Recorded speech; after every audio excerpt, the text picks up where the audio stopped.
ketika kami dipercaya menjadi titik kumpul, yang kami lakukan, sayang deh kalau ini hanya dibagi-bagi doang. Kami kemudian membuat pelatihan, ini loh buku cerita yang bagus ini bisa dimanfaatkan untuk aneka kegiatan.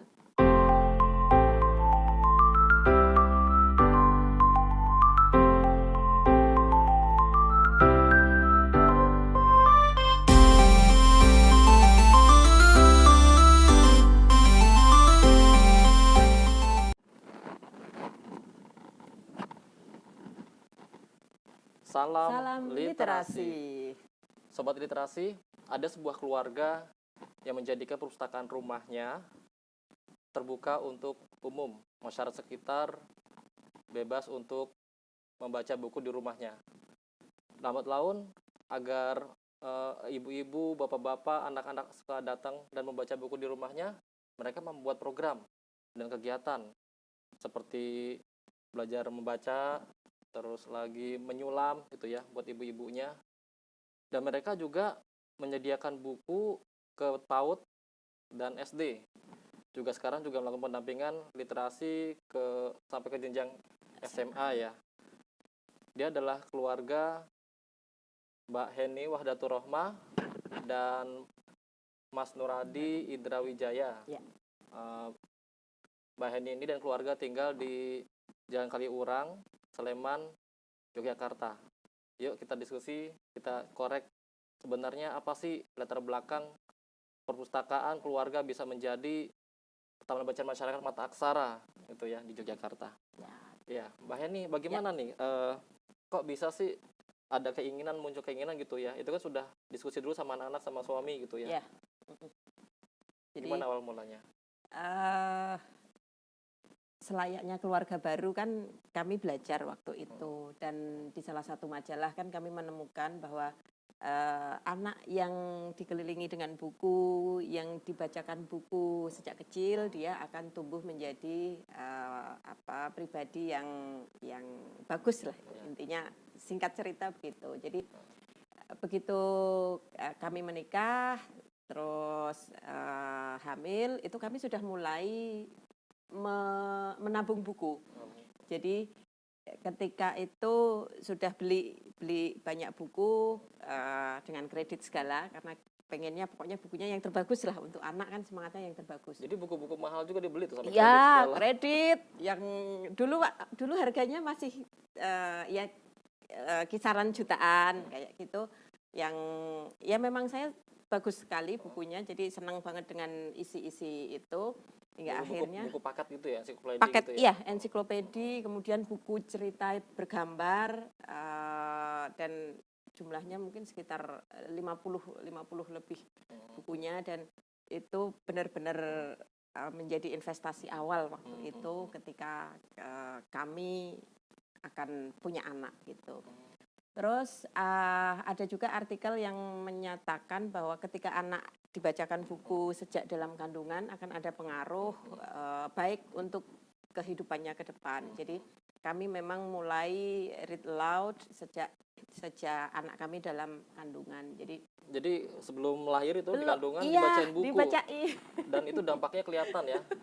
Dampaknya kelihatan, alhamdulillah sampai sekarang itu memang benar-benar ya, saya sih merasakan itu. Jadi waktu itu belum tahu teori read aloud. Jadi baru pokoknya udahlah menurut majalah waktu itu katanya begitu. Jadi udah uji coba sesuatu hal yang bagus kan. Yang bacanya ayah ibunya ya. Ayah ibunya ya. Jadi sudah kenal dengan suara kami sejak awal.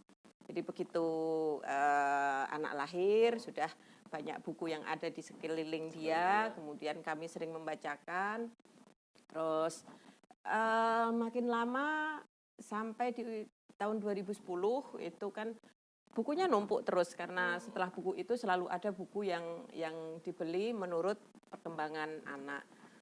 2010 kami menghitung itu ada sekitar 700 sekian buku, dan buku itu mulai tersebar di mana-mana, mulai dari kamar, ruang tamu, dapur, bahkan dimanapun ada buku. Jadi tapi sampai buku anak-anak semua. Buku anak. Buku okay. buat anak, dan ada beberapa novel yang memang waktu itu kami baca. Jadi di mana-mana ada buku, jadi rasanya aduh kalau kayak gini perabot nggak ada, tapi bukunya Jadi banyak sekali. perabotannya buku itu kayaknya. Perabotannya buku. Itu jadi akhirnya berunding sama Diva sama Naya. Kayaknya kalau seperti ini rumah nggak akan pernah bisa rapi. Meskipun sampai sekarang juga tingkat kerapiannya masih penuh buku juga. Iya.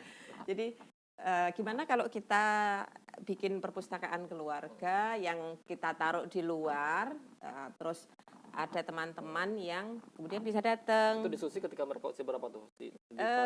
Diva 6 tahun. 6 tahun. 6 tahun. Terus adiknya sih masih kecil waktu itu. 8 tahun ya, 8 tahun.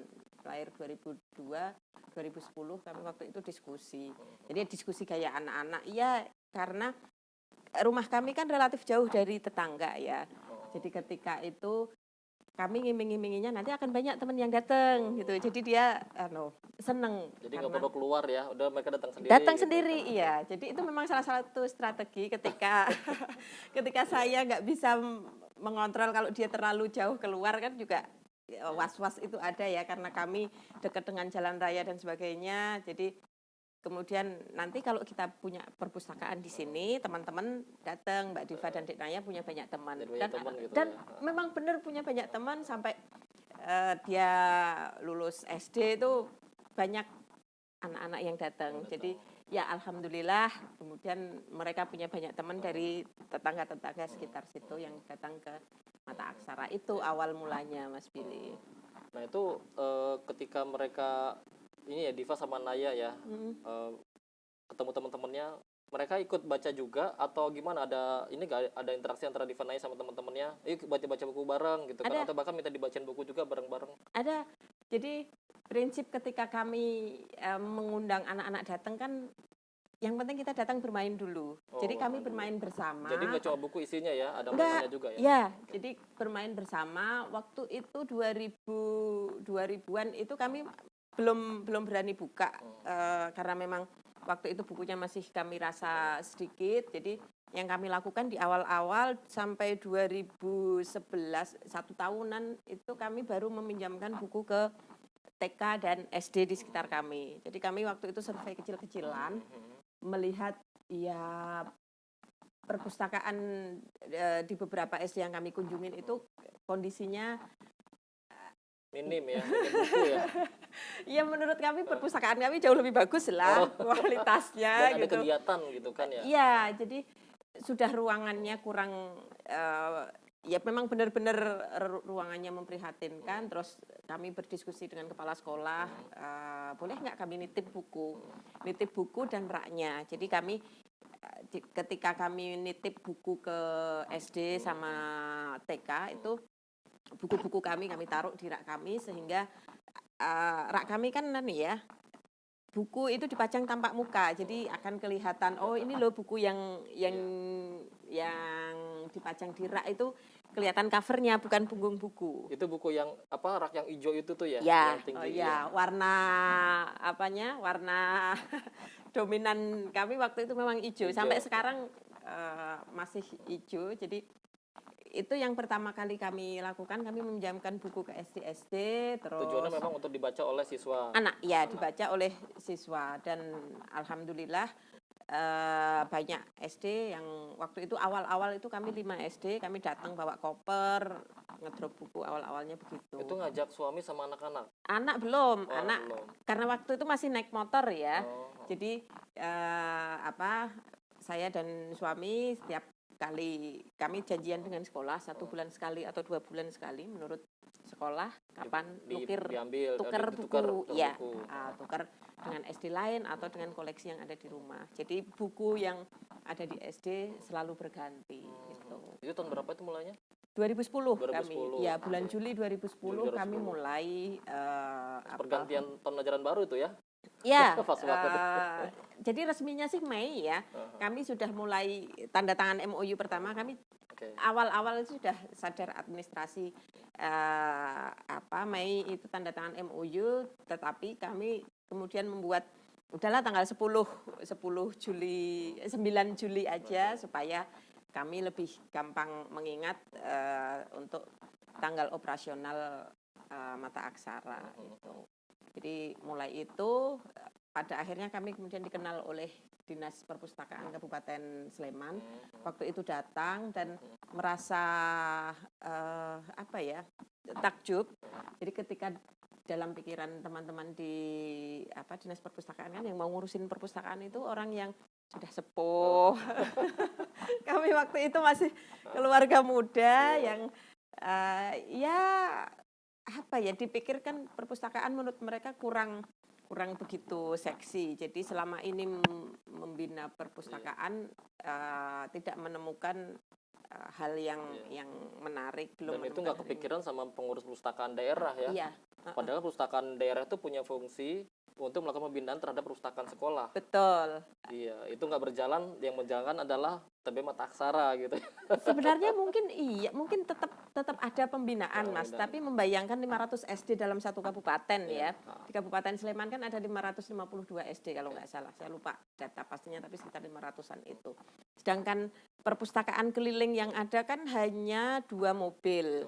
Membayangkan 17 kecamatan dengan 2 mobil itu kan sangat ya wajar jika ada beberapa SD yang memang belum terjangkau oleh layanan. Dan ketika kebetulan kami ada di dekat situ, kenapa tidak gitu. Dan sekolah ketika menyambut baik, kami juga senang dong kita bisa bersama-sama mengembangkan perpustakaan sekolah gitu. Jadi sobat literasi, Bapak Ibu guru, jadi sebenarnya masyarakat itu juga punya keinginan untuk mendukung kegiatan literasi di sekolah gitu ya. Jadi mereka sebenarnya pengen masuk ke sekolah dan tinggal bagaimana nih respon dari sekolah. Betul. Gitu kan. Memang sebaiknya sekolah juga, karena gerakan literasi sekolah itu juga mendorong pelibatan publik ya dari masyarakat akhirnya. Ya. Dan ada bukti di Sleman ini TB Mata Aksara bisa bekerja sama dengan sekolah. Ya. Nah terus dari pihak perpustakaan sendiri gimana setelah itu, ada responnya bagaimana? Seneng dong ya. Jadi waktu itu kami langsung ditawarin. Jadi untuk perpustakaan desa itu kan ada bantuan dari Perpustakaan Nasional 1000 buku. Jadi syaratnya tapi memang harus dalam kelembagaan desa. Jadi yang disarankan kepada kami udah datang ke perpustakaan, ke kelurahan, ke kantor kepala desa, minta SK pendirian perpustakaan seperti itu. Jadi kemudian itu benar-benar di akhir, misal hari Jumat itu hari terakhir pengajuan permohonan bantuan buku, kami baru dikasih tahu itu hari Rabu. Jadi benar-benar Kamis karena siang kan, Rabu siang datang, Kamis kami ke desa waktu itu belum karena belum paham juga ya, kami orang baru yang untuk pengurusan administrasi itu benar-benar masih harus belajar. Kamis datang, terus udah bikin draft sendiri aja. Oke, kami bikin draft SK, terus kemudian Jumat pagi kami kami kembali ke kantor desa. Alhamdulillah langsung ditandatangani, langsung kami menuju kantor perpustakaan kabupaten. Itu 2011 kami dapat November atau Oktober itu dapat bantuan itu.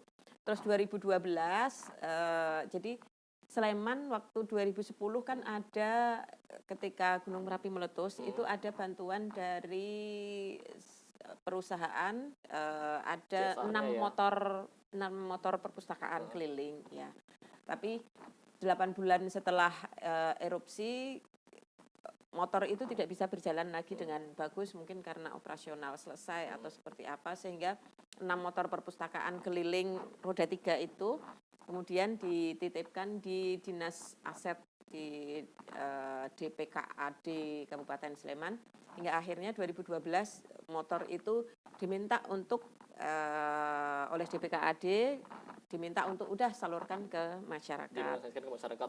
Dan kami salah satunya dapat, alhamdulillah. Setelah itu menggunakan motor itu untuk keliling. Ya, betul. Jadi motor itu kami nggak langsung juga karena kami mendesain ulang motor roda 3 itu sehingga muat untuk lebih banyak buku, dan di motor itu bisa menjadi tempat aktivitas. Jadi sebelumnya kan di dalam ada rak segitiga gini, sudah memakan banyak tempat, dan begitu misal dibuka ya sudah hanya ada rak itu. Terus kami modifikasi, kami ganti gardan karena motor memang banyak yang harus diperbaiki. Alhamdulillah itu terus kemudian menunjang operasional kegiatan Mata Aksara. Jadi setiap ke sekolah bawa Bawa itu ya, itu, bawa iya. motor itu. Nah, ini di keluarga sendiri nih, itu kan bagaimana sih numbuhin komitmen gitu ya? Mungkin sebelumnya Mbak Heni sama Pak Adi ini suami pegiat literasi gitu ya.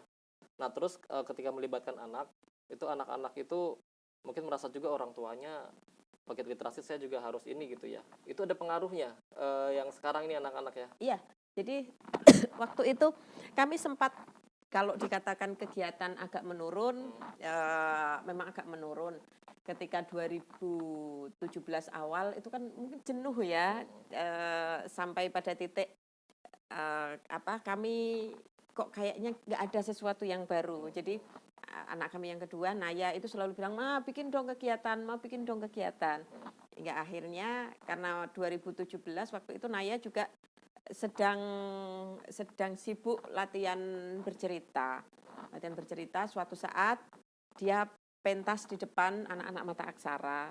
Dia membawakan sebuah cerita dan semua anak-anak Mata Aksara itu senang. Pada dasarnya kan anak-anak kan senang diceritain ya, mendengarkan Naya bercerita dengan gaya yang menurut mereka ekspresif itu terus senang. Terus akhirnya Naya bilang, bikin kelas bercerita yuk.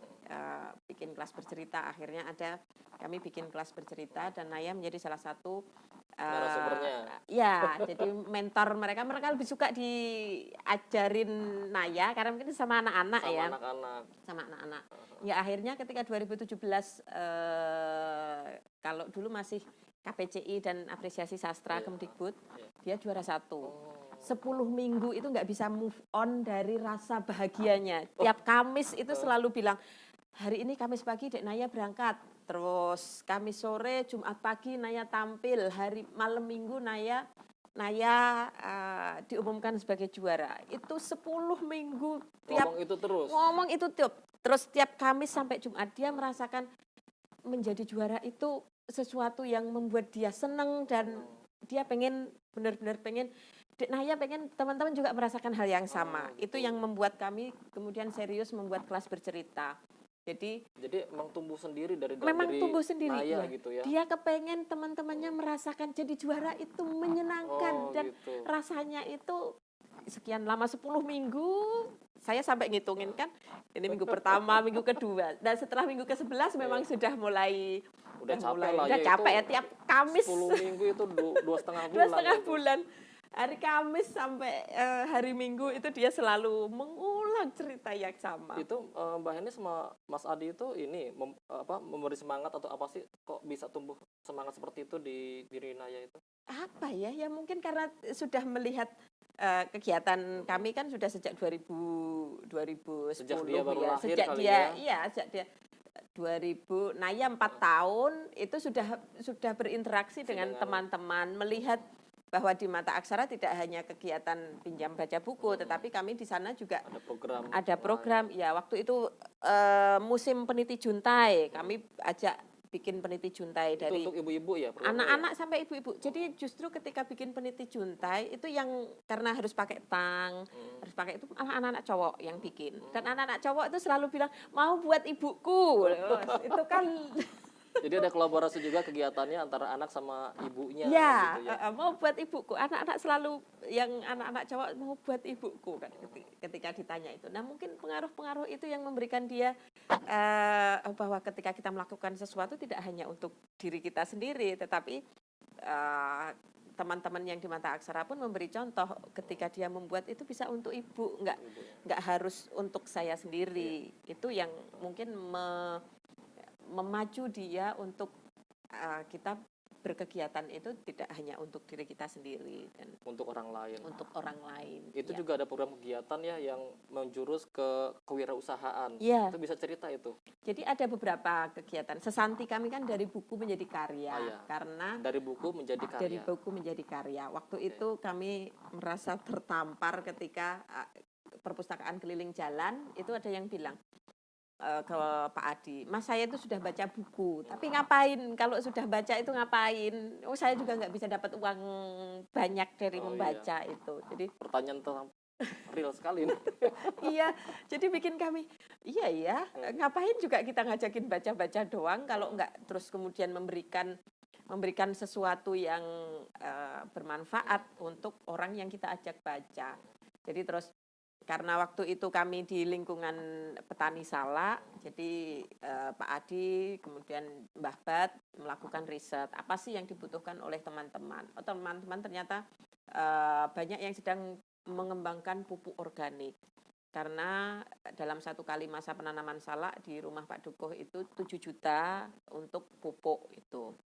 Jadi mereka sedang berusaha mencari apakah bisa pupuk kimia itu digantikan dengan pupuk Kompos. organik ya. Dan itu lebih kayak mahal itu ya, 7 juta itu ya. 7 juta itu satu kali ya mahal lah Mahal ya sekali ya. untuk kebun. Saya lupa Iya. areanya berapa, tapi dalam satu kali penanaman itu butuh 7 juta. Terus waktu itu riset Pak Adi dan Mbah Bat bikin pupuk organik, mengembangkan bagaimana belajar benar-benar bagaimana bisa membuat pupuk organik, hingga akhirnya bisa diimplementasikan dari yang kemudian 7 juta turun ke 2 juta, 2 ketika juta. 2 juta ya. Karena proses membuat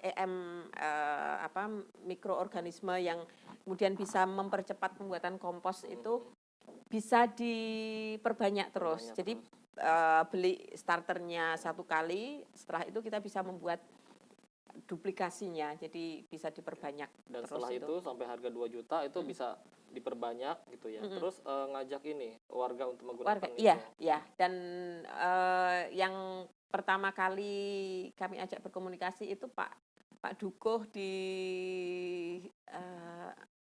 saya lupa namanya, di daerah Tempel itu, karena beliau juga semangat, mungkin ya 7 juta itu kan ya di dompet terasa sekali. Terus beliau juga berusaha bersungguh-sungguh pengen coba deh kita cari cara supaya harga pupuk itu bisa turun itu. Dan itu kan Mas Adi coba untuk menghubungkan bahwa dia nyari sumber itu dari buku kan. Dari gitu, buku, kayaknya. ya.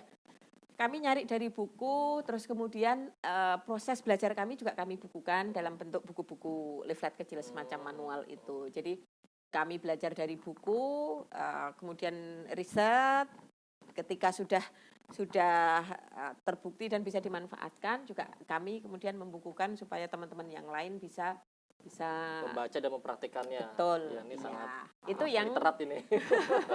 itu yang untuk pertanian, untuk ya. Oke, untuk yang untuk ibu-ibu ibu-ibu waktu itu musim rajut crochet yang rajut Ya, crochet. itu ya.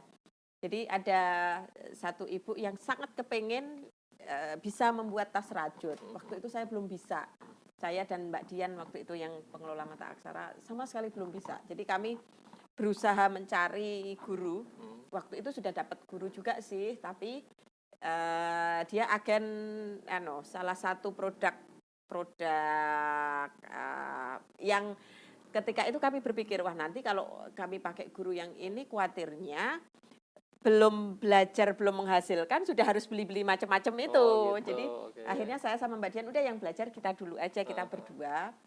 Kalau kemudian yang beli hanya 2 orang kan ya sudah cukup lah, tidak memberatkan ibu-ibu. Hingga akhirnya kami belajar ngerajut, baca pola, hingga akhirnya kami berani udahlah dengan modal sebisa kami kemudian beli bahan-bahan itu, beli bahan dan berani belajar bersama dengan dua teman, mamanya Vista sama tantenya Vista itu. Awalnya memang susah Mas ngajakin teman, karena apa? Membayangkan merajut itu kan sesuatu yang naknik gitu. Susah sekali ya. Susah sekali untuk dibayangkan itu.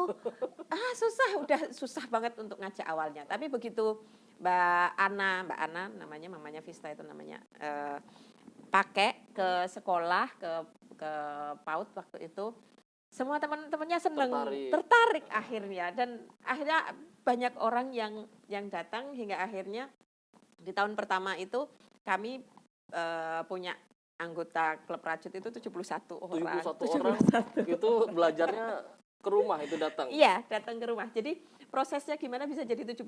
Jadi kami gini, kami meminjamkan dulu benang sama hakpen. Jadi kami belanja dulu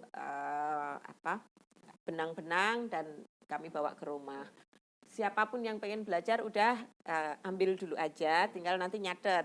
Mereka nyatet, ambil benang warna apa, yang harganya berapa, kami punya catatan itu, dan sampai akhirnya jadi mereka baru kemudian bayar gitu. Ada yang langsung cash, ada yang nunggu sampai jadi. Pokoknya semangat kami waktu itu udah belajar yang penting mau belajar. Iya. Tapi waktu itu kan memang dasarnya belajar untuk dijual kan ya? Ya. Nah itu penjualannya gimana itu? Bisa, karena begitu Mbak Ana sudah bisa jadi, dia terus nerima pesanan. Oh, nerima pesanan. Dari teman-temannya dulu gitu ya? Betul, dari teman-temannya dulu, dari keluarganya Mbak Ana juga dia menerima pesanan. Jadi kami diuntungkan ketika kami belanja benang itu kan ada toko hobi itu kan sesuatu yang sangat spesifik. Yang datang ke situ ya orang-orang yang memang bisa dan belajar rajut gitu. Jadi ketika kami datang ke toko benang, ketemu dengan orang baru, ikut pengen datang. Jadi secara tidak langsung akhirnya banyak orang yang datang yang dia punya keahlian lebih daripada kami. Iya. Akhirnya tidak hanya ngerajut tas, tapi ada yang ngerajut baju, ada yang ngerajut sepatu. Itu dari anggota. Dari anggota juga ya. Dari anggota itu sendiri. Jadi mereka bergabung dan itu juga untuk berbagi juga kepada yang lain. Iya. Jadi siapa yang bisa, ya semua yang di situ jadi murid, bahkan yang baru bisa pun ngajarin gimana caranya bikin rantai awal. Itu ada yang sampai 3 meter. Pokoknya nggak usah panjang-panjang, dikit aja. Pokoknya pengen bikin yang panjang dulu untuk melihat proses dari awal kerapihannya sampai akhirnya. Ketika kami ukur itu 3 meter, ya memang terlihat dari mulai yang berantakan sampai kemudian di 3 meter itu dia sudah di meter terakhir itu sudah rapi. Baru dia berani untuk yang lain. Jadi tusuk awalnya itu kan rantai dulu ya, bikin rantai dulu. Baru setelah dia pede dengan bentuk yang sudah cukup manis, baru kemudian bikin tusuk tunggal, ganda, dan sebagainya. Tapi program itu juga merupakan bagian dari taman bacaan kan ya? Iya. Jadi maksudnya mereka juga didorong juga baca gitu ya. Bahkan menggunakan ada referensi buku-buku ada gitu. Buku-buku, iya. Jadi buku rajut itu kan kita melihat gitu pola. Ya. Melihat pola gambar maupun pola huruf. Jadi kalau rajut itu kan ada 2 pola ya. Diagram kalau ini coret 1 itu berarti double atau triple. Itu kayak gitu kita bisa melihat pola itu, atau melihat pola yang huruf dan angka. Itu bisa kita belajar semua itu. Jadi begitu sudah bisa membaca pola, itu kita akan bisa mengembangkan mau bentuk apapun bisa. Jadi dari lihat pola itu kita sudah bisa bikin aneka macam tas gitu. Jadi untuk mendukung kemahiran dalam menyulam itu juga menggunakan buku gitu ya. Buku, banyak buku yang kemudian kami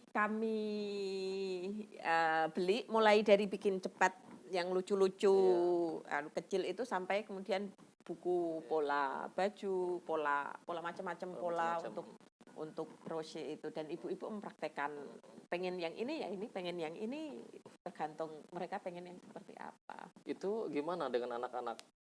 Mungkin Diva sama Naya, ngeliat nih ibu-ibunya pada ini, mereka pengen terlibat juga atau bikin kelompok anak-anak, geng anak-anak terlibat, sendiri? Karena setiap ibu biasanya ke Mata Aksara itu bawa anaknya. Jadi setiap ibunya belajar, anak-anaknya juga belajar dan bermain. Kami waktu itu di awal-awal kan masih ada rumah pohon di Mata Aksara itu ya, mereka bisa main di aula, bisa main di rumah pohon. Jadi selalu dalam pengawasan, karena kalau saya sudah pegang rajut, berarti teman-teman yang lain bersama anak-anak gitu. Jadi di depan rumah itu ada pohon besar yang dibuat rumah-rumah. Ada rumah pohon, ya, di pohon mangga. Juga, jadi bisa. Kami tidak berani pajang banyak buku di sana, tapi hanya beberapa saja karena khawatir kalau pas hujan dan sebagainya. Tapi kalau pas ada anak-anak, biasanya memang ada beberapa buku di sana. Jadi anak-anak bisa baca buku Di sambil rumah bertengger pohon. di atas pohon. Iya, ada pohon kalau pas mangganya berbuah, Pohon mangga itu ya. pulang itu bawa kresek isinya. Mangganya itu sebenarnya hanya mangga segini yang ya hanya untuk rame-rame aja lah dikatakan enak juga. Ya kalau mau udah bawa aja makan. Kalau ya cukuplah untuk rujaan itu sudah enak. Jadi itu. Nah, ketika jadi ada program Raja sampai sekarang tuh ya. Sampai sekarang masih ya. berlanjut. Jadi Sobat Literasi terutama ibu-ibu ini yang ingin belajar langsung ke TB Mata Aksara yang sedang ke Jogja. Jadi jangan sekedar jalan-jalan aja, coba mampir ke Kaliurang gitu. Betul. Ya, ke Sleman Kilometer 14. Kilometer 14 ya untuk mampir melihat langsung bagaimana TB Mata Aksara menjalankan programnya. Ya. Nah, Mbak Heni ketika udah berjalan di sekolah nih ya. Ini kan Mbak Heni melihat gerakan inisiatif sekolah sudah berjalan, tapi kayaknya masih banyak yang belum tahu gitu ya. Melakukan pendampingan, bekerja sama dengan dinas pendidikan. Itu ceritanya gimana, Mbak? Jadi saya kan beruntung, tiap ada kegiatan di Jogja, kemudian kenal Mas Billy, kenal Mas Win, itu kalau pas ada kegiatan, mau nggak ikut, cuma dengerin aja, oh ya siap. Jadi setiap ada kegiatan di Jogja itu kami nguping di belakang, pokoknya ikut belajar, mendengarkan, jadi secara tidak langsung kami pun kemudian, oh ini toh cara-caranya yang membuat kami merasa akhirnya cukup percaya diri bahwa ketika negara sudah menyiapkan desain yang sebegitu bagusnya dan kami merasa punya ya cukup bekal untuk menemani teman-teman, ya itu yang kemudian kami lakukan. Memang banyak yang kemudian ya baru selesai di 15 menit membaca itu ya baru itu yang dilakukan, membaca pun masih banyak yang aneka keterbatasan, tapi ya proses diskusi dan tukar pikiran antara kami dengan guru itu yang kemudian memang tidak semuanya gampang mudah langsung diaplikasikan, jadi memang perlu proses sehingga akhirnya proses kegiatan literasi di sekolah itu bisa berjalan. Yang kemudian kami lakukan di sekolah kan tidak hanya kegiatan literasi yang karena kami mengawali dari bagaimana sekolah bisa mengembangkan perpustakaan. Perpustakaan ya. Tadi awalnya memulai dari perpustakaan. Pinjemin buku dulu ya, gitu kan. Pinjemin buku dulu dan mengajak beraktivitas. Jadi ketika kami meminjamkan buku, kami mengiringi dengan buku ya kalau hanya dibaca doang, mau berapapun jumlahnya ya selesai hanya dalam waktu singkat.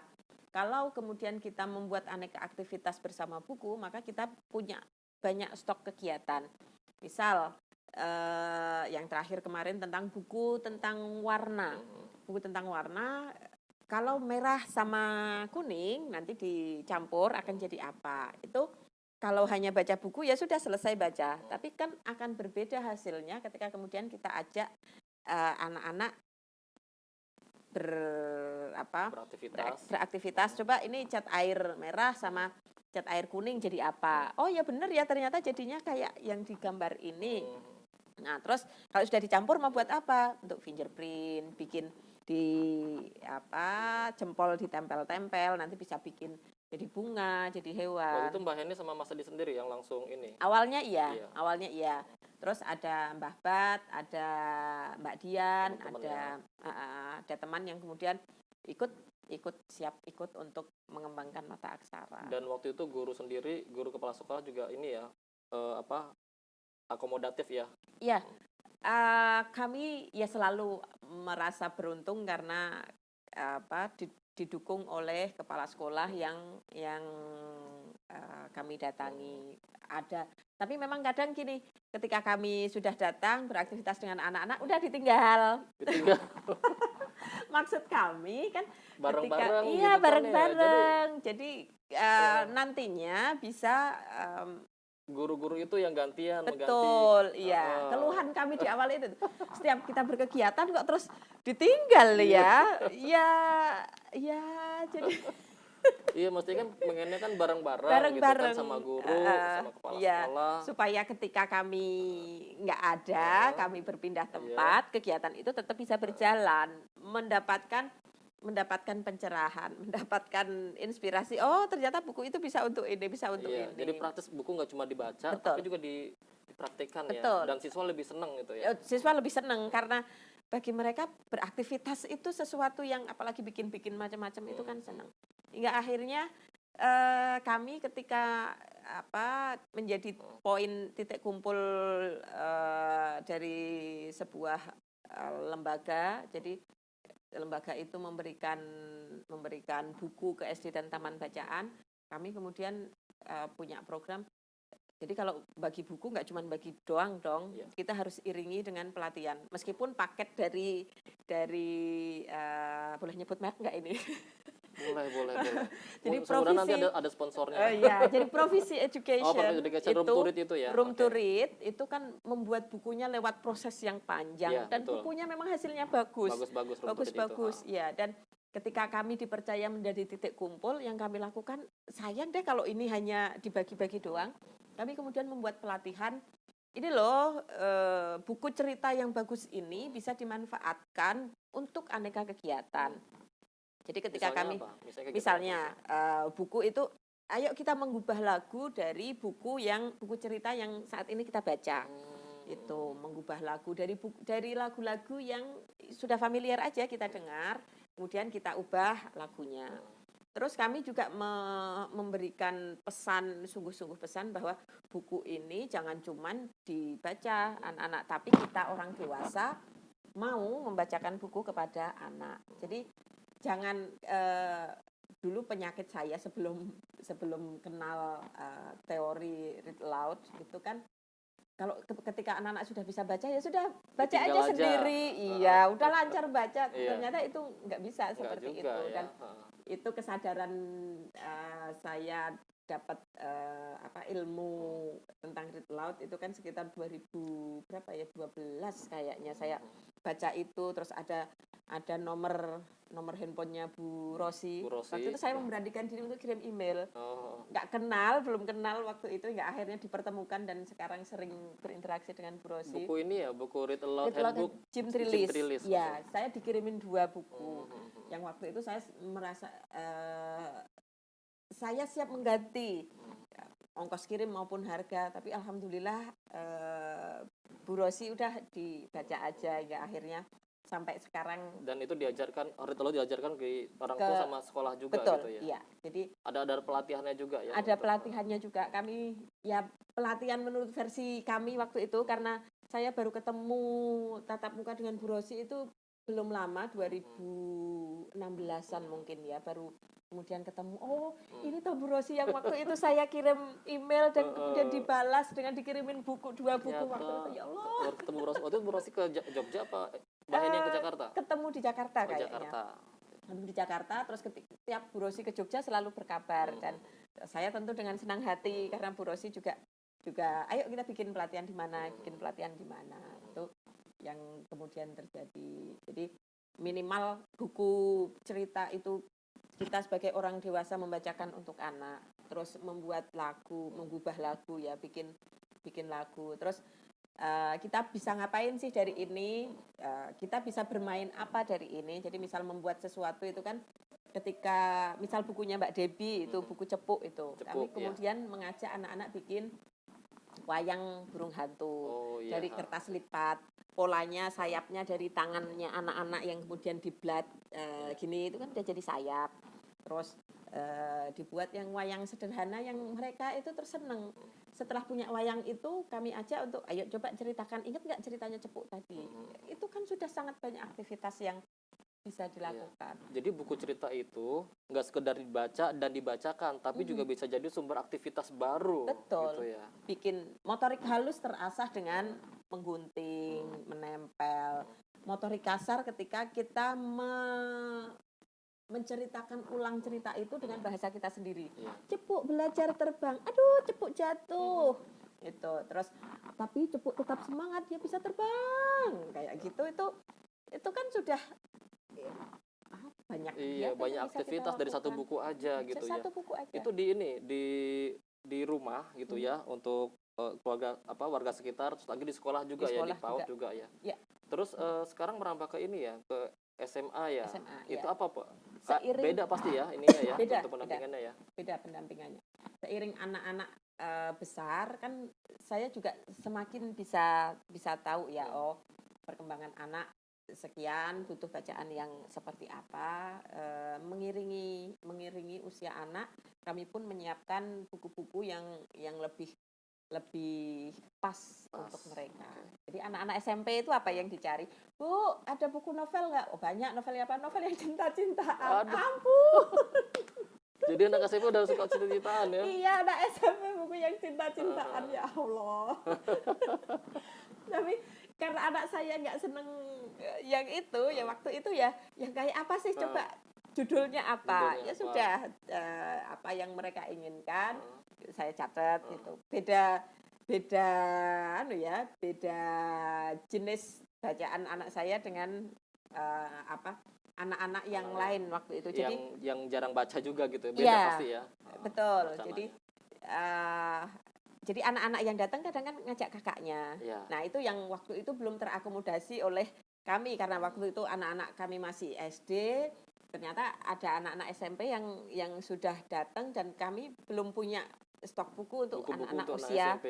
SMP SMA itu. Oh, ternyata anak-anak senangnya buku itu. Buku hantu. Ya Allah, buku hantu-hantu itu. Horor-horor gitu ya. Aduh, sampai bingung. Apa sih yang terjadi dengan Anak-anak kita gitu ya. Kan yang dicari buku yang cinta-cinta, buku hantu, horor. aduh. Aduh.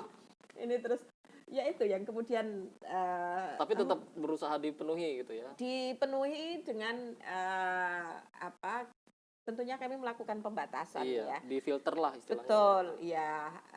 Buku cinta-cinta seperti apa toh juga yang dimaksud mereka juga bukan yang vulgar dan sebagainya. Cukup yang membuat baper itu kan yang alhamdulillah kami ternyata juga ada beberapa yang sudah punya stok. Jadi buku-buku Terelie yang romantis yang kan ada macam-macam genrenya ya itu ternyata mereka senang baca. Mereka senang itu. juga buku Ibu-ibu Terelie ternyata, ya. Ibu-ibu juga senang cinta-cintaan. Oh, iya. Itu Yang remaja aja. Remaja dan ibu-ibu, aduh baca buku ini yang nangis. Ibu-ibu sampai nangis juga. Ibu-ibu sampai nangis baca juga. Buku percintaan remaja itu. Baca buku ya angpau merah terus buku yang kakak saya lupa judul-judulnya. Kami semua punya bukunya Terelie itu kami semua punya karena semua senang dengan buku itu yang membuat baper yang romantis itu kan ya membuat ada sisi senangnya tapi ada sisi melonya. Itu anak-anak remaja-remaja senang dengan buku itu, ibu-ibu juga senang. Jadi setiap kali ada buku barunya, Mbak ada buku ini udah punya belum? Sudah, lagi dipinjam ini ya. Jadi mesti antri gitu ya. Antri dan kami nyetoknya juga lebih dari satu, kadang beli 2, kadang 3 karena pas ini sudah kepengen banget beli buku yang ini. Jadi memang buku-buku baru terbit itu mereka update juga jangan-jangan ya? Iya, ada kan ada yang ibu-ibu yang sudah senang kan ngikutin fanpage-nya para penulis itu bukunya Asma Nadia, bukunya Terelie itu menjadi senang.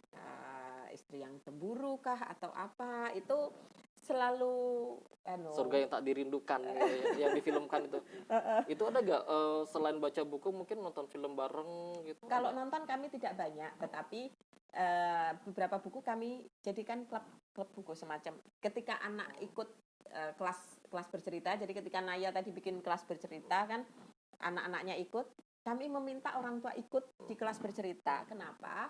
Karena apa sih artinya 2 jam latihan di mata aksara kalau itu tidak dilanjutkan di rumah. Betul. Jadi pendampingan dari orang tua ketika ngisi formulir di Google Form pun kami selalu tegaskan kami minta keterlibatan penuh orang tua. Untuk yang kelas anak-anak TK, orang tua kami harapkan kami minta memang ikut mendampingi anak-anak supaya tahu oh ini loh yang dilakukan dan kita bisa lakukan di rumah. Membacakan buku karena kami selalu mengawali dengan kita duduk bersama melingkar, saya bacakan buku terlebih dahulu, anak-anak menirukan, kalau yang sudah bisa baca mereka akan membacakan kepada temannya. Itu selalu kami lakukan seperti itu. Sesuatu yang sepele sebenarnya, tetapi itu membuat mereka berani pede bahwa bersuara itu bisa dihargai oleh temannya mendengarkan dan berani mengeluarkan suara itu butuh waktu. Tidak jadi semua anak langsung berani bersuara. bersuara ya, jadi butuh proses Butuh juga proses. dan itu perlu dirangsang ya. Iya, memberikan kesempatan yang sama. Satu anak membaca satu halaman yang hanya beberapa kalimat saja itu ada yang baru di pertemuan keempat baru berani mengeluarkan suara. Kadang kayak gitu. Itu anak usia berapa itu? Ada yang TK, ada yang SD. Kalau yang TK justru lebih berani sih. Mungkin karena sudah melihat kakak-kakaknya oh ternyata harus begini. Tapi kalau yang anak-anak SD itu justru kami butuh di awal itu butuh proses agak panjang untuk berani membuat mereka bersuara membaca. Itu ada yang sampai pertemuan keempat baru berani. Tadi asal buku tadi itu mereka juga di rumah juga didorong untuk itu. Ya. Untuk mendiskusikan buku juga berarti. Betul. Kan? Jadi gini, kalau yang dengan ibu-ibu ketika anak-anaknya belajar bercerita, kami baca bukunya Terelie juga yang anak-anak mama. Jadi buku anak-anak mama yang Amelia, Eliana, Pukat sama Burlian itu kami baca, ibu-ibu ngumpul. Yeah. Kami baca dalam satu kali pertemuan itu nggak nyampe satu bab itu sudah diskusi yang sangat sangat meriah. Ketika kami baca buku Amelia misalnya, Amelia itu kan anak ragil. Bagaimana di buku itu bahwa kalau ibu itu ya kalau marah itu ngomel gitu, ngomel segala dari subuh sampai mau tidur itu ngomel terus itu. Terus kalau bapaknya pola asuh, itu kan kita bicara kemudian tentang pola asuh ya. Bapaknya, semarah-marahnya bapaknya, itu kan diceritakan di situ ketika dia masih memanggil dengan nama Amel, itu marah biasa itulah. Tapi kalau sudah bilang Amelia, itu berarti sudah, ada sesuatu yang penting. Marahnya ini. Udah tinggi. Sudah, ini sesuatu yang gawat sedang terjadi. Dan itu kemudian menjadi bahan diskusi kami. Pola asuhnya keluarga Mbak Anggun gimana, pola asuhnya keluarga Mbak Diah gimana, Mbak Sari gimana, semua bercerita tentang itu. Jadi iya benar kalau ibu sesuai dengan saya, ya memang ibu kalau nggak ngomong itu rasanya itu ada yang kurang gitu. Jadi membahas bab gitu ya, yang menarik gitu ya, diskusikan terus Jadi diskusi pola asuh. Pola asuh. Ya.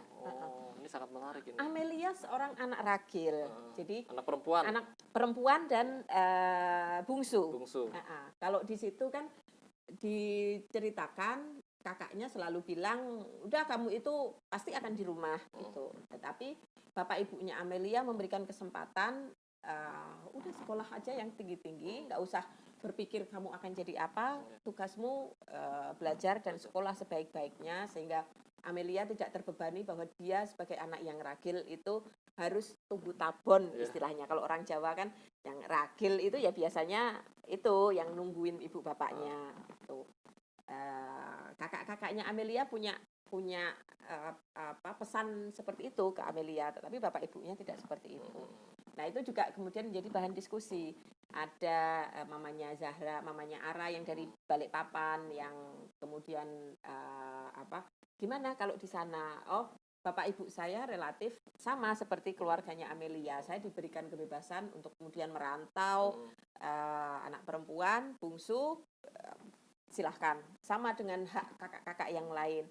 Terus ada yang justru kakak saya yang sulung yang malah sekarang nungguin bapak ibu. Jadi itu menjadi bahan diskusi kami. Yang itu nggak ada satu bab sudah menjadi perbincangan yang sangat seru. Iya, ini jadi menarik sekali ya. Jadi buku nggak sekedar dibaca, tapi didiskusikan dan ini menghubungkannya dengan refleksi kita, ya, dengan pengalaman kita. Itu selain di Atasara sendiri, di rumah-rumah ibu-ibu itu juga melakukan itu juga. Iya, jadi kan keluarga juga kami dorong untuk meminjam buku. Jadi ketika sudah belajar hal tersebut di mata aksara, kami harapkan itu juga diterapkan di di rumah masing-masing. Nah, ketika kami berinteraksi dengan anak-anak SMP dan SMA, beberapa waktu yang lalu kan kami dapat bantuan buku dari Bentang Pustaka gitu. Jadi ada sekian kardus yang itu silahkan dibagikan untuk teman-teman. Kami bagikan untuk mitra SMA maupun taman bacaan. Ke sekolah ya. Jadi sekolah, perpustakaan ya. sekolah disumbang oleh TBM. Bentang sih. Bentang. Ya, nggak kami masalah hanya lah. jalannya aja. Ya. Nah, yang kami lakukan juga sama. Kami kemudian memberikan simulasi. Buku itu nggak cuma dibaca doang, tinggal teman-teman jadi relawan perpustakaan itu nggak cuma bertugas nyampul buku, tapi ayolah bikin kegiatan. Masih bingung, yuk ini. Jadi relawan perpustakaan waktu Sebentar, itu relawan perpustakaan itu anak-anak sekolah anak-anak atau? sekolah, anak-anak sekolah. Jadi di yang pertama kali dapat alokasi buku waktu itu SMA 1 Kalasan. Oke. Jadi SMA 1 Kalasan kami bertemu di Festival Literasi Sekolah. Kami bercerita 2019 ya di Kemdikbud. 2018 ketemunya. 18, oke. 2018 kami bertemu lupa 18 atau 19 kami bertemu terus saling tukar nomor, baru 2019 kemudian beliau menghubungi kami dan kami datang ke sekolah dan diinformasikan Bu Nauli, petugas pengelola perpustakaan menginformasikan bahwa kami punya relawan perpustakaan yang terdiri dari anak-anak. Oh, jadi mereka udah punya duluan gitu ya. Oke. Mitra Ambara Pustaka namanya. Jadi perpustakaannya kan namanya Ambara Pustaka. Jadi ketika saya korek lebih lanjut, ini rekrutmen sistemnya, siapa yang mau mereka boleh mendaftar gitu. Dan waktu itu terkumpul 27 anak. Terus ketika saya membawa buku jadi ada buku dari The Asia Foundation yang bagus-bagus, buku ensiklopedi berbahasa Inggris dan mereka juga perlu, kami antarkan ke sana sambil membawa buku yang dari Bentang. Ketika kami tahu bahwa ada relawan perpustakaan, kami juga mengalokasikan satu buku itu untuk teman-teman relawannya. Yang kemudian kami diskusikan ngapain, kegiatan sebagai relawan itu apa. Terus karena semua udah dapat buku, yuk kita coba diskusi deh. Apa yang bisa kita lakukan dari buku ini. Bukunya dari sampul tentang bagaimana, saya lupa judulnya, tentang kita bagaimana kita biasanya itu melihat sesuatu itu dari sampulnya, bukan isinya gitu. Dari Audrey Yujia Lee itu penulisnya. Terus ketika itu kami diskusi sama seperti pola dengan ibu-ibu, kita ngumpul, semua pegang buku, satu orang kemudian membacakan kalimat-kalimat tertentu di paragraf-paragraf tertentu. Setiap satu selesai dibacakan, saya minta tanggapan. Benar nggak menurut teman-teman kalimat paragraf yang tadi dibaca oleh teman ini, menurut teman-teman gimana? Apakah itu sesuai dengan kondisi kita atau berbeda? Ya, itu juga melatih mereka untuk berbicara. Iya memang begitu Bu, biasanya kita ngelihat orang kan dari prejengan, dari penampilan luarnya dulu, baru kemudian kadang kita pun salah menilai dia. Nah, buku-buku itu terus apa yang ada di situ menjadi bahan diskusi yang pertemuan 1 jam dengan mereka menjadi tidak terasa karena kita mendiskusikan tema yang menarik dan pas dengan kondisi mereka. Jadi nggak sekedar mendonasikan buku, tapi juga memberikan pelatihan kepada relawan sekolah tadi yang anak-anak ya. Itu yang selalu kami lakukan. Sehingga ya Provisi Edukasi mempercayai kami. Ini pengiriman terakhir ini ke 656 lembaga. Jadi termasuk TBM Mata Aksara yang menerima itu. Ya, TBM dan SD. Jadi kemudian kami bagaimana kami menyebarkan itu, kami berkomunikasi dengan teman-teman. Jadi TPM mana yang punya mitra SD. Jadi kami berusaha mengajak teman-teman TPM untuk ayolah gabung dengan ini loh, sudah ada gerakan literasi sekolah. Panduannya ini saya kasih. Jadi semua panduan yang dari GLS kan saya compile dalam Google Drive sehingga kalau teman butuh nih ini kirim ya, gitu. Ini panduan, ini manual, ini infografis dan sebagainya sudah dibuat sedemikian rupa sehingga mereka gampang. Ketika kami dapat kesempatan membagikan buku ke SD, itu kami mengajak teman-teman, udah kalau teman-teman punya mitra SD, daftarkan ke kami, karena hanya butuh 5 data untuk kemudian mendapatkan buku yang bagus-bagus itu. 60 buku waktu itu, yang terakhir ini 45 buku karena hanya 15 judul. Itu kalau sudah, kami juga memberikan pelatihan. Besok kalau menyampaikan buku ini ke sekolah, sampaikan bahwa buku ini tidak hanya untuk dibaca, tetapi sumber aktivitas. Dan itu semua gratis ya untuk sekolah gratis. Ya. Dan mitra TBM, kami berkomunikasi juga dengan Yayasan Kanisius, Bob Kri, Muhammadiyah, terus MI,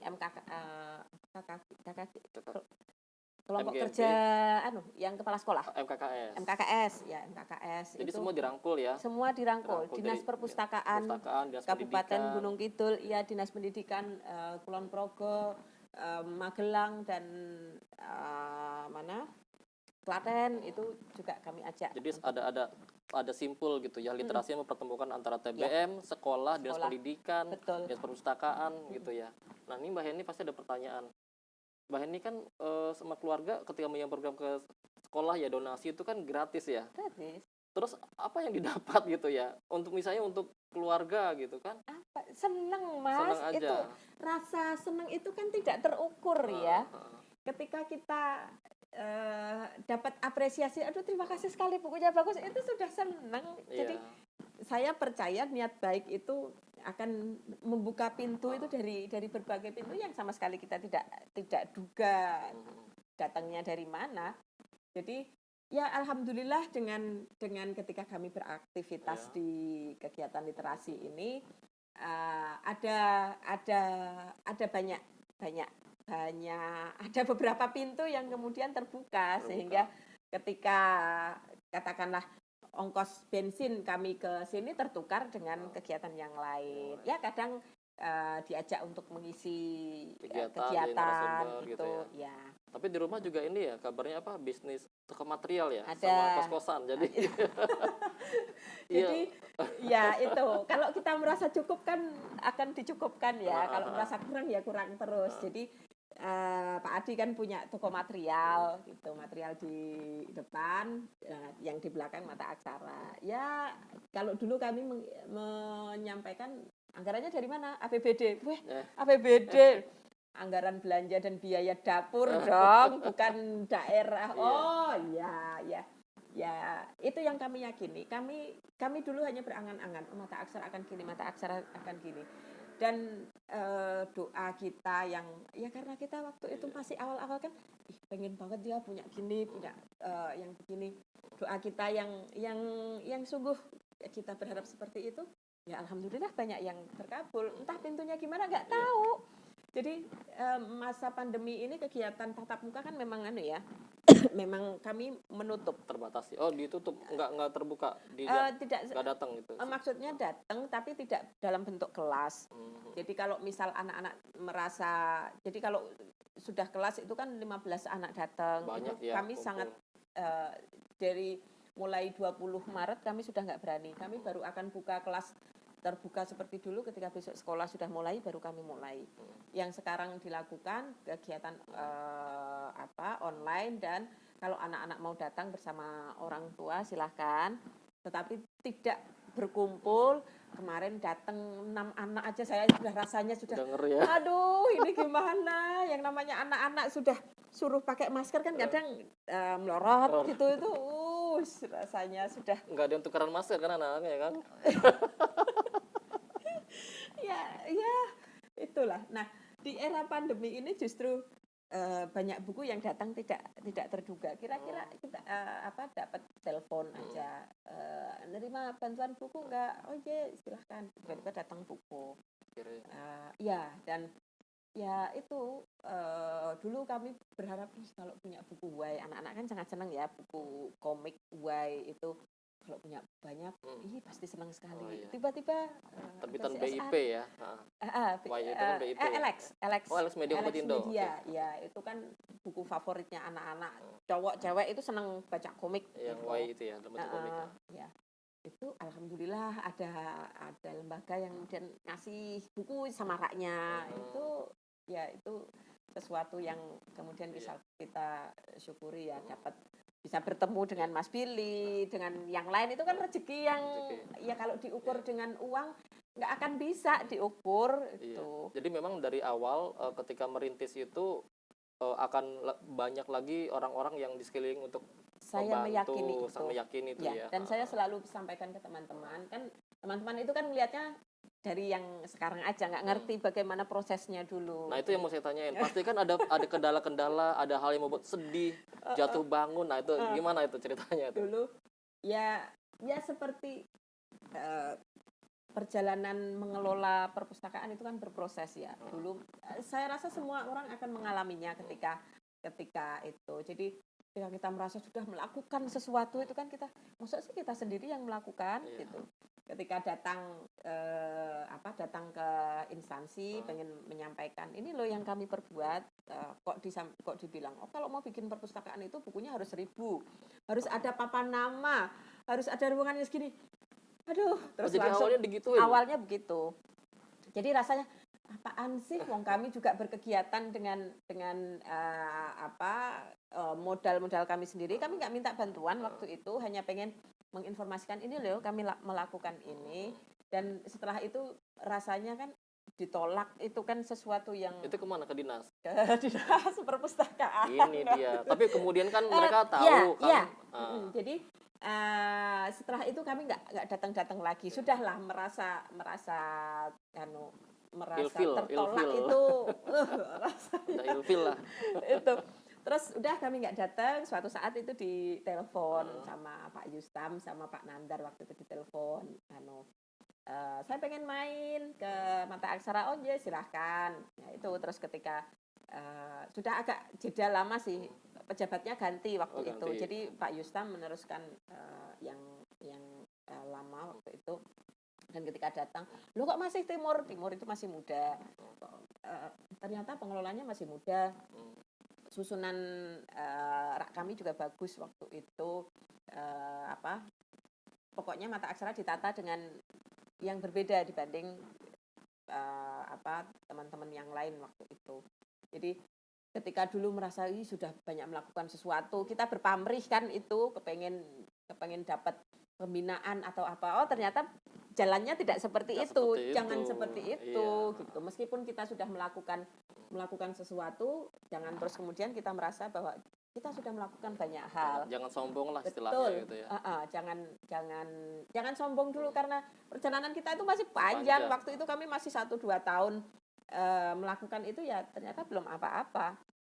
Nah, terus kemudian dinas pendidikan dinas perpustakaan waktu itu udah terbuka ya ternyata. Terbuka dan sangat merasa terbantu, dan memang di awal mungkin karena tidak bertemu dengan orang yang tepat sehingga kami waktu itu merasa kok begini sih gitu itu.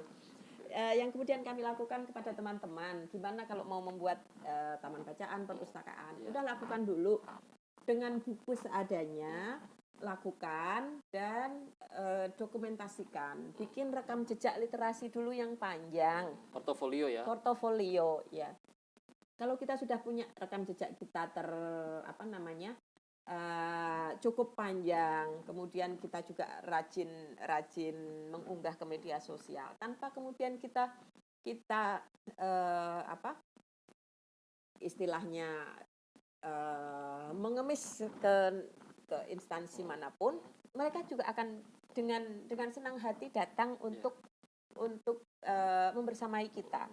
Mungkin memang tidak dalam bentuk bantuan dana, tetapi perhatian ketika ada pelatihan diikutkan, itu kan bentuk lain perhatian dari pemerintah. Jalin komunikasi dengan banyak mitra, itu yang kemudian kami sampaikan juga ke teman-teman. Prosesnya memang panjang. Mata Aksara bisa segini ini sudah berapa tahun sih? Udah 10 tahun. Udah lama sekali ya. Terus ini ada nggak penolakan dari sekolah? Enggak, kalau sekolah. langsung. Kalau sekolah selalu merasa senang, ya mungkin itu tadi yang belum bisa terlaksanakan mungkin ketika kami berkegiatan, tapi lama-lama akhirnya sudah cukup bagus komunikasinya. Ketika kami mengajak sekolah itu kan sebenarnya sudah punya banyak modal. Tugas-tugas siswa itu kan bisa dikumpulkan. Nah, di salah satu SD kami kemudian membuat itu. Untuk SD kelas 1 itu anak-anak diminta menggambar, terus menuliskan cerita apa sih yang ada di gambar itu. Terus ada yang puisi, ada yang cerita dan sebagainya. Itu menjadi buku kelas 1 sampai kelas 6, tiap kelas punya Dibukukan bukunya, ya, diterbitkan gitu ya. Betul. Terus kami juga mengajak orang tua untuk berkegiatan menghidupkan perpustakaan. Waktu itu maksudnya perpustakaan sekolah? Sekolah, okay. Iya. Jadi waktu itu ketika anak saya masih SD, di SD model, itu kan mau akreditasi. Mereka butuh banyak bantuan untuk nyampul buku, untuk memenuhi sekian buku untuk akreditasi. Sudah ada bukunya, cuman memang belum tertata bagus. Belum disampul, belum dikasih tanda-tanda itu ya. DW itu. Itu sudah dikerjakan oleh teman-teman perpustakaan, tetapi butuh bantuan. Waktu itu udahlah, ibu-ibunya anak-anak itu kalau kita mintain bantuan itu dengan senang hati senang ya. Senang. Terus tinggal dikasih peluang aja. Betul. Untuk ini masuk. Dan apa yang kemudian terjadi? Ibu-ibu itu membuat jadwal sendiri. Jadi teman-teman perpustakaan yang kemudian menghubungi salah satu ibu yang terlihat sangat peduli dengan sekolah itu, Bu, bisa nggak ibunya anak-anak sambil jemput pulang, mungkin 1 jam sebelumnya datang lebih awal sehingga kita bisa nyampul buku bersama. Sampai hampir 1 minggu itu ibu-ibu bergantian, nggak ada yang minuman bikin sendiri, snack bawa sendiri. Ya udah, kalau ibu-ibu ngumpul kan rame kan, jadi mereka sudah membuat jadwal sendiri. Ketika kita membuka keterlibatan masyarakat, yang saya lihat ya sebenarnya mereka memang butuh info. Apa sih yang bisa kita lakukan gitu. Jadi ibu-ibunya anak-anak nyampul buku, nempel itu kan kalau mau dikerjakan oleh 2 orang petugas perpustakaan, kapan selesainya 5.000 buku, katakan gitu. Jadi memang sebenarnya sekolah tinggal membuka kesempatan ya kepada orang tua, kepada masyarakat untuk membantu sekolah. Betul. Gitu ya. Jadi jangan memandang remeh orang tua atau masyarakat gitu ya. Sekolah bisa terbantu itu. Betul, ya. Ini contoh real sebenarnya ini. Nyampul buku itu pekerjaan yang kalau dikerjakan oleh teman-teman pustakawan habis deh waktu di situ. Juga kan? Jenuh juga. Kalau ibu-ibu kan bisa sambil ngobrol. Sambil ngobrol nunggu anak keluar. 1 jam itu bisa ditumpuk sekian puluh buku. Nggak terasa. 1 jam aja tiap hari sebelum habis nganter. Jadi tiketnya mau nganter atau sebelum pulang sambil jemput. Itu sudah 1 minggu 5.000 buku waktu itu. 1 minggu 5.000 buku. 5.000 buku. Sekian ibu-ibu ada dulu dipakai untuk musola, tapi setelah punya musola sendiri kan ada ruang luas yang itu sebelahnya di sekolah mana waktu itu? Di SD Model. SD Model Kabupaten Sleman. Sleman. Namanya memang SD Model kan. Itu. Terus ada lagi setelah ngumpul itu kan petugas perpustakaannya juga kami bekali dengan coba tanya ibu-ibu itu punya keahlian apa, ada nggak yang kemudian bisa menghidupkan perpustakaan. Jadi waktu itu terus ketemu nih ada yang ibu-ibu yang bisa dikopas yang botol ditempelin tisu itu terus di furnish dan sebagainya jadi sesuatu yang bagus, atau kaleng botol atau kaleng habis lebaran kan kita selalu punya toples kaleng itu. Ya sudah, akhirnya ada beberapa kegiatan bikin lilin dari minyak jelantah. Ibu-ibu berkegiatan di perpustakaan sekolah. Itu nyatanya bisa. Asal sekolah beri kesempatan ya. Betul. Kepada orang tua, kepada masyarakat untuk itu kontribusi. Dan petugas perpustakaannya juga harus kita ajak untuk jeli lah. Orang tua itu kalau diajak itu pasti dengan senang hati mau. Ya sekemampuannya seperti apa itu yang kemudian bisa kita kelola, kita ajak. Kalau perpustakaan kita tidak hanya untuk siswa tetapi juga untuk orang tua, kan nanti yang bagus juga sekolah. Yang namanya sekolah juga orang tua terlibat dalam kegiatan di perpustakaan sekolah. Nah, kalau kita itu jabarkan dalam akreditasi, udah nilainya kan sudah dapat 4. Itu. Oke, terakhir Mbak Heni. Ya. Pencapaiannya apa sih yang ingin diraih gitu ya? Selama ini kan udah 10 tahun, usianya kan udah masih anak-anak, tapi udah banyak sekali prestasinya kan gitu. Nah, yang ingin diraih misalnya mungkin 10 tahun ke depan lagi, atau mungkin nanti yang terbesar itu apa? Apa ya? Kalau penghargaan itu semua sudah dapat. Dapat semua. Dari lingkup pemerintah, dari kabupaten, perpustakaan nasional, Kemdikbud semua udah dapat. Alhamdulillah. Sekarang juga ketua forum TBM ini ya. Jogja ya. Mbak Heni ini. Jadi Taman Bacaan itu kan punya forum, namanya Forum Taman Bacaan Masyarakat. Jadi di Jogja saya sebagai ketuanya. Selesai Februari 2021 besok. Itu terus penghargaan dari corporate, kalau dari pemerintah, mungkin kan dari pemerintah pantas kan dekat dengan pemerintah itu oke lah kalau memang itu dianggap begitu. Tapi kami dari swasta pun kami juga dapat kok. Gitu. Jadi ya kalau pencapaian, alhamdulillah keberadaan Mata Aksara diapresiasi banyak pihak. Yang selalu kami harapkan adalah Mata Aksara menjadi ruang belajar untuk keluarga. Selama ini sudah cukup saya rasa sudah cukup banyak yang sudah dilakukan, tetapi kami tentunya ingin lebih banyak lagi keluarga yang kemudian terlibat di kegiatan Mata Aksara. Biasanya anak-anak dan ibu-ibu, kami pun pengen merengkuh keluarga yang utuh. Bapak-bapak pun alhamdulillah selama ini juga sudah banyak memberikan dorongan. Jadi kalau Mata Aksara punya kegiatan, itu kan kami punya bapak-bapak yang pinter fotografi. Ada juga bapak-bapak dilibatkan ya? Oh iya, dalam menarik. Kalau anak-anak pentas di kelas bercerita itu kan anak-anak pentas sudah sering ke mall, terus pentas di lembaga lain, itu fotografernya sudah ada sendiri. Yang fotografer yang sudah keren banget hasilnya. Bahkan fotografernya mungkin yang profesional ya. Iya, profesional memang. Dan Mata Aksara nggak perlu ini ya, nggak usah bayar itu, udah ada relawan sendiri. Gitu ya. Nah, anak-anak Mata Aksara juga ada yang kemudian jadi vlogger. Jadi, wah. Kayak gini sering dia merekam itu ya otomatis kegiatan Mata Aksara juga sering tampil di vlog mereka. Ketika mereka dapat pinjaman buku baru, kami kan juga mengajak itu aktivitas ya ditampilkan di vlog itu. Mereka mulai belajar mereview buku, ya ditampilkan di situ. Jadi ya alhamdulillah kemarin ketika kami ada kemah sebelum pandemi, bulan Oktober atau November saya lupa, sebelum pandemi itu kemah ada 12 tenda yang itu 12 keluarga dengan sekian banyak anak, ada relawan itu, kami betul-betul merasakan kehadiran keluarga dalam berkegiatan di Mata Aksara.